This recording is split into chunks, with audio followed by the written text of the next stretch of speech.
Let me tell you an interesting story. Take a look at this video. A long time ago, people used to think that human beings had some sort of an inner light. This inner light shot out from our eyes, and they believed it was in this way that human beings could see objects. But this view was clearly discarded when human beings realized they couldn't see in the dark. Later on, people believed that light from bright objects came to our eyes, hit our eyes, and then it fell on objects. But this view was also discarded.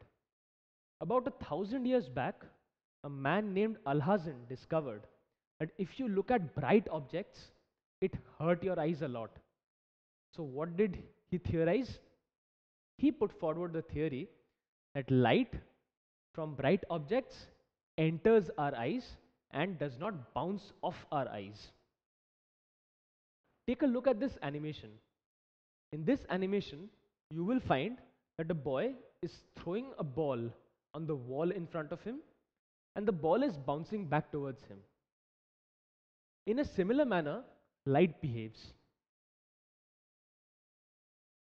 So, how do you think we are able to see? When light from this bulb hits the wall, it is reflected, or in other words, it bounces back and reaches our eyes.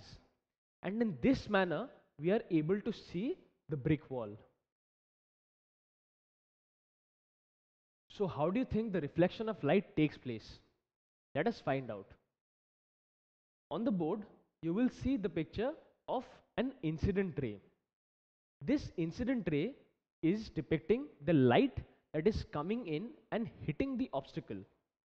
Notice the arrowhead that is shown to depict the incident ray. Now, the moment this incident ray hits the obstacle, it bounces back and is reflected. This reflected ray, after bouncing back, travels in the opposite direction. Notice that the reflected ray has been shown by an arrow that is pointed away from the obstacle.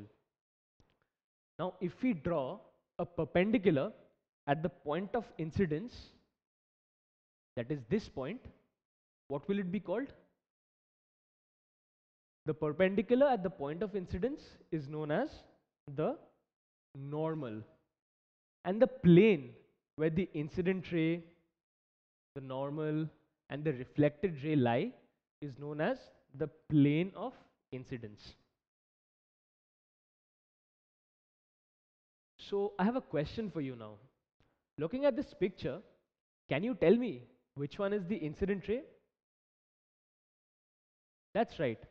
The incident ray in this picture is given by ray AB. This ray is the incident ray. Why? Because, as I just explained, incident ray is that ray which comes in and hits the obstacle, and it is shown by the arrowhead. So, as this arrow clearly depicts that ray AB is coming towards the wall and hitting this obstacle, AB is the incident ray. Now, I have another question for you. Look at this picture and tell me which one is the reflected ray. That is right. The reflected ray in this case is ray BA. Why is it so? Because, as I just explained, reflected ray is that ray which bounces back off the obstacle and heads in a direction opposite to that of the incident ray. So, this is the obstacle, and as you can see by the arrowhead, this ray BA is heading in the opposite direction to the incident ray. So, ray BA is the reflected ray. Now, look at this image again closely. You will notice that two angles have been shown, theta I and theta R. Do you know what these angles are called? Theta I is the angle that is made by the incident ray and the normal.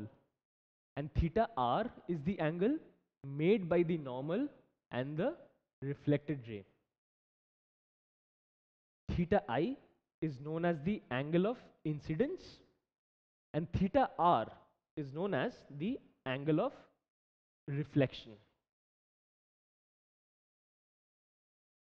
Now I have a question for you. Looking at this image, can you tell me which one is the angle of incidence out of the given 4 angles? That is right. The angle of incidence is given by angle F. Why is it not angle E or angle G or angle H? Because as I explained previously, the angle of incidence is the angle in between the incident ray and the normal. Which one is the incident ray here? As you can see from this arrowhead, the incident ray is AB and the normal is given by BN. So clearly the angle of incidence is angle F. Now can you tell me from this image which one is the angle of reflection out of these 4 angles? Yes, you're right. The angle of reflection is angle G. Why is it so?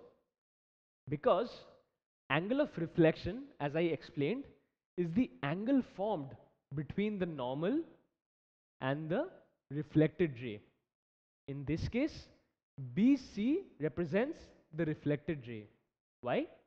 Because as you can see from the arrowhead over here, it is traveling in a direction opposite to that of the incident ray after bouncing off from this obstacle. So angle G is the angle of reflection. Now take a look at this animation closely. You will notice that a ball is being thrown on the ground at different angles. Every time the ball is hitting the ground, it is bouncing back.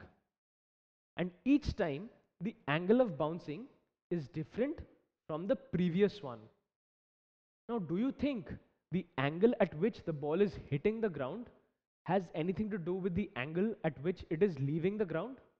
That is, do you think the angle of incidence and the angle of reflection are in any way related to one another? Let us find out through a very simple experiment. Observe this video closely. In this video, you will find that a laser light has been kept at an angle of 15 degrees and it is hitting a mirror in front. After bouncing off the mirror, the reflected ray is also coming back at an angle of 15 degrees. Now what happens if we change the angle to 30 degrees? You will notice that when the light is kept at an angle of 30 degrees, the angle of reflection is also 30 degrees. And when the angle is changed to 45 degrees, the angle of reflection is also 45 degrees. So what can we conclude? The angle of incidence is equal to the angle of reflection, or in other words, theta I is equal to theta R. This is the first law of reflection. Now consider this video once again. In this, you will notice that the incident light, the reflected light, and the normal at the point of incidence are lying on the same plane. That is, they are lying on the same plane of paper that the protractor is on. So what does this signify? This signifies that the incident ray, the reflected ray, and the normal at the point of incidence lie on the same plane. This is the second law of reflection. So let us take a quick recap of what we learned so far. We learned that light after getting reflected from an object, enters our eyes, and that is how we are able to see. This reflection of light is guided by certain laws. What are those laws? The first law is the angle of incidence, or the angle in between the incident ray and the normal at the point of incidence is always equal to the angle of reflection. That is the angle in between the normal and the reflected ray. And what was the second law?